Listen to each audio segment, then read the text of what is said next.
Welcome to Emotions and Eating with Nicola-beer. Nicola controlled her feelings using food for 25 years, so she knows how draining it is to be constantly thinking about or acting out with food. Thankfully, having made an amazing breakthrough in her recovery, her mission became about helping others escape the unsatisfying cycle of frustration and self-medication with food. Nicola is determined to help you find your inner strength so you can be healthy, gain confidence, feel great, and be at peace with yourself and food. Hi and welcome. I'm so happy you're here. Today I'm going to be talking to you about body dysmorphic disorder, BDD. We're going to be looking at what it actually is, what it means, and some ideas of some treatment. And then in the episode after this, we're going to be looking at the real signs and symptoms of body dysmorphic disorder so that you can identify and hopefully overcome it if you have this, and look at ways to get support for yourself, or maybe it's for a loved one that you really want to help. Most of us have something that we wish were different about our bodies. For example, a crooked nose, small eyes, lips that are too thin or thick, stomach rolls, thighs, legs or arms that are either too big or small. Although we may fret about our imperfections, this is not body dysmorphic disorder, as they don't interfere with our daily lives. People who have or display signs of BDD, on the other hand, think about their real or perceived flaws repeatedly, which can lead up to several hours a day, where they feel trapped with the same cycling negative thoughts. Even though people may tell them they look fine, they just can't accept it or feel it. It goes in one ear and out the other, as they are convinced that their appearance is flawed. This perception of themselves leads to anxiety, extreme emotional distress, and can often interfere with their daily functioning. For example, they may miss work or school, they may isolate themselves for long periods of time, and avoid social situations because they do not feel that they look good enough to be seen. At first, people with body dysmorphia disorder may decline social gatherings, parties, networking events, so it may be confused with social anxiety disorder. However, those with body dysmorphic disorder can also avoid friends and family due to fear that others will notice their perceived physical flaws. If you spot the signs and traits in yourself, then there is definitely treatment that you can get and counselling that can help.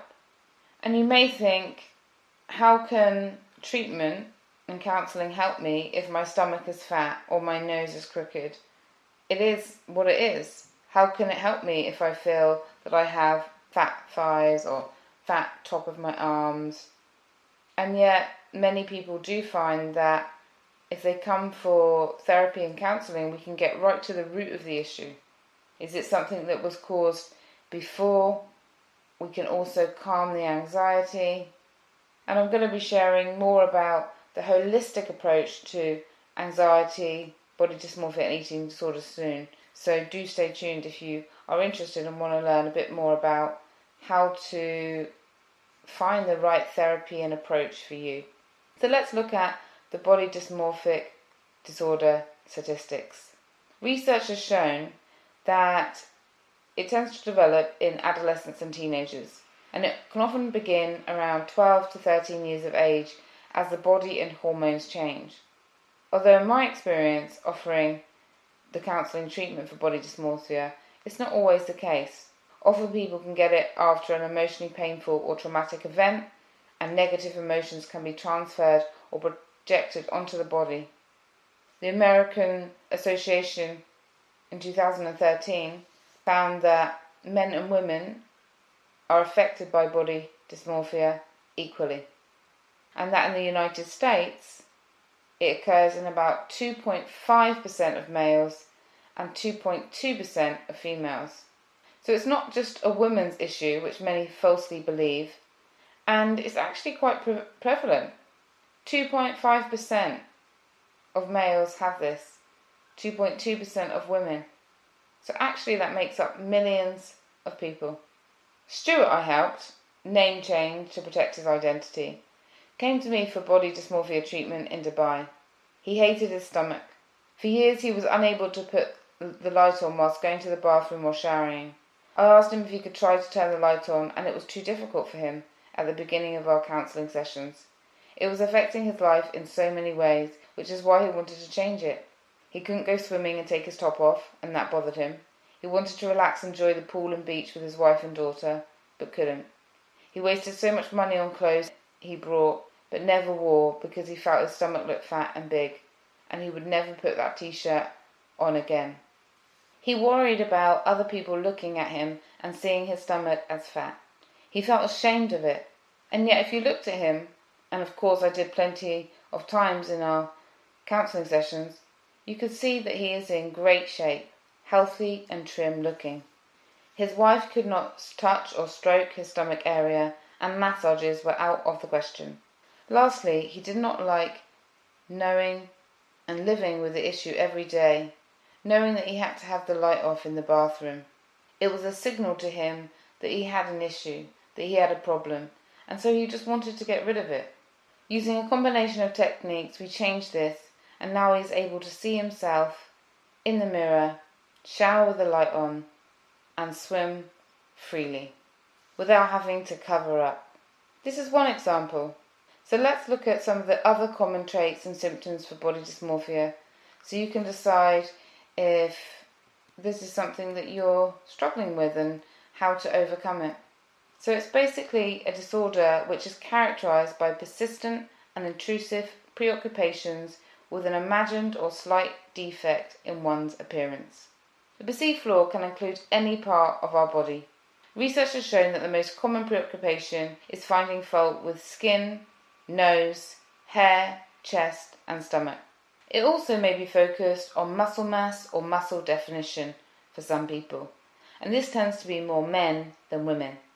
I've noticed in the people that have come to me for support and to change this, that they have found that with age their perceived faults increase rather than decrease without getting any kind of support. As men and women get more concerned about wrinkles in their face and other parts of their body that change during the aging process. This can be in addition to any other symptoms and signs of body dysmorphia that they were showing beforehand. In reality, the defect that is causing the person with body dysmorphia disorder causes so much stress, and even though it might be only a slight imperfection or non-existent, it certainly won't feel like that. Unrecognisable for many to see, yet to the sufferer of this awful illness it will be significant and prominent. Telling them not to worry about it, not to think about it, just won't work. The main symptom and signs of body dysmorphia, therefore, is the harmful ways of thinking and behaving, acting as if this flaw has to be hidden away. It is so real and so stressful for the sufferer that it can cause severe emotional distress and difficulties in daily functioning. So that's one question to ask yourself if you're identifying with anything that I've shared so far. Do I have this, and is this impacting my life? Is it causing me to suffer? Is it getting in the way of my happiness and enjoyment? The causes of body dysmorphia are unclear, which makes treatment more complex. Biological and environmental factors can contribute to the disorder's development.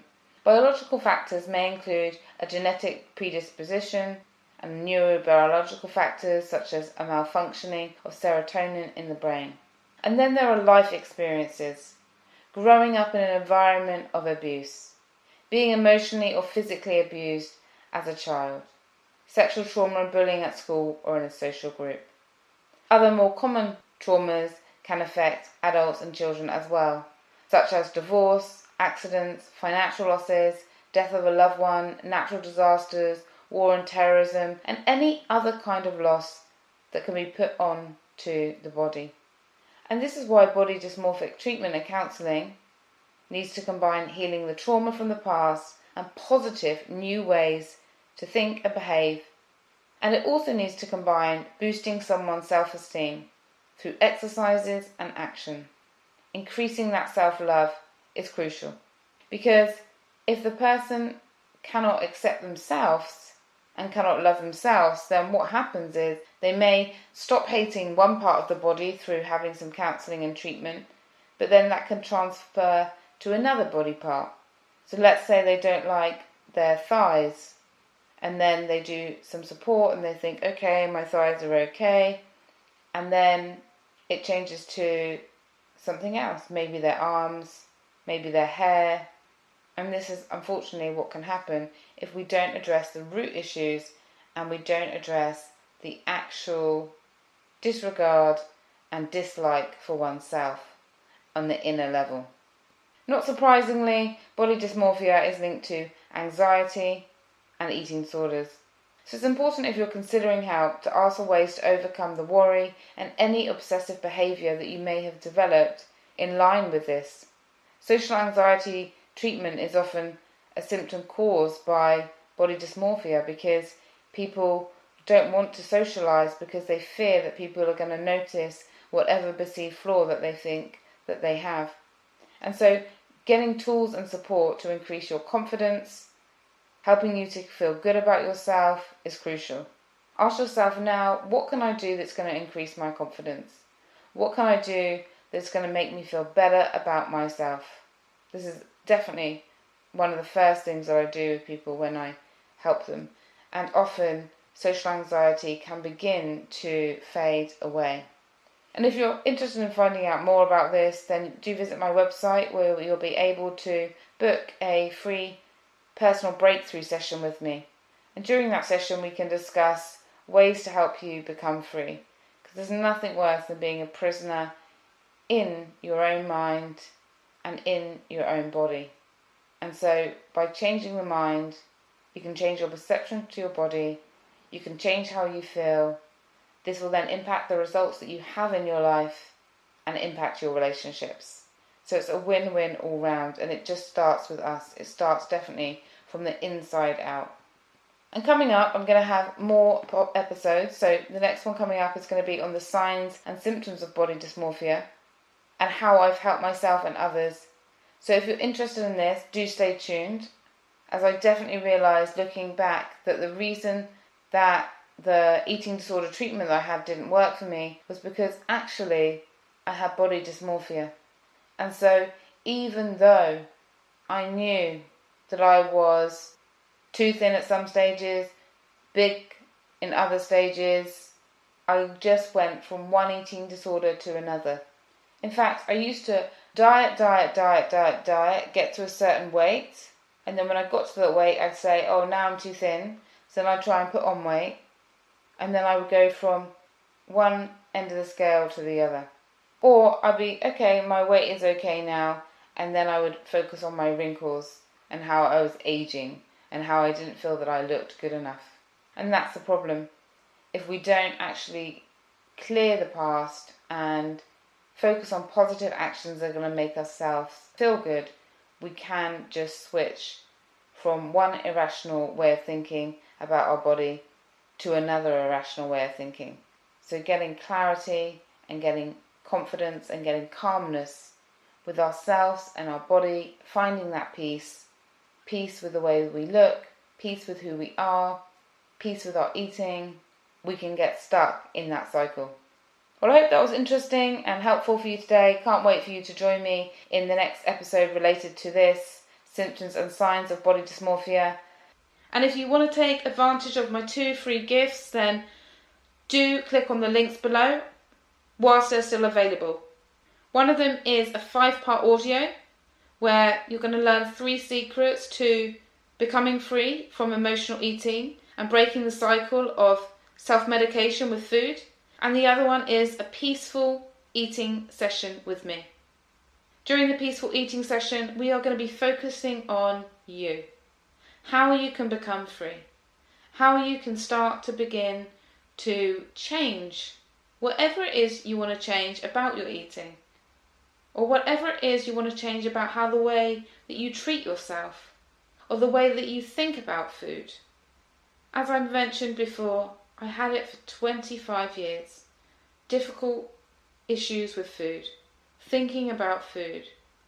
And when you clear that mental headspace and you focus on really important things in life, like enjoying yourself and having fun.